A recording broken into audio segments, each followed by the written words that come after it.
یہی تو ہے جو تم کو جنگل اور دریا میں چلنے پھرنے اور سیر کرنے کی توفیق دیتا ہے،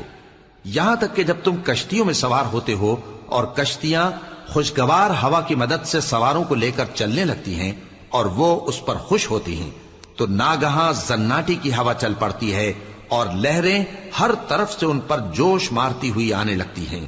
اور وہ خیال کرتے ہیں کہ اب تو لہروں میں گھر گئے، تو اس وقت خالص اللہ ہی کی عبادت کر کے اس سے دعا مانگنے لگتے ہیں کہ اے اللہ، اگر تو ہم کو اس سے نجات بخشے تو ہم تیرے بہت ہی شکر گزار ہوں۔ پھر جب وہ ان کو نجات دے دیتا ہے تو ملک میں ناحق شرارت کرنے لگتے ہیں۔ لوگو، تمہاری شرارت کا وبال تمہاری ہی جانوں پر ہوگا، تم دنیا کی زندگی کے فائدے اٹھا لو، پھر تم کو ہمارے ہی پاس لوٹ کر آنا ہے، اس وقت ہم تم کو بتائیں گے جو کچھ تم کیا کرتے تھے۔ دنیا کی زندگی کی مثال میں کسی ہے کہ ہم نے اس کو آسمان سے برسایا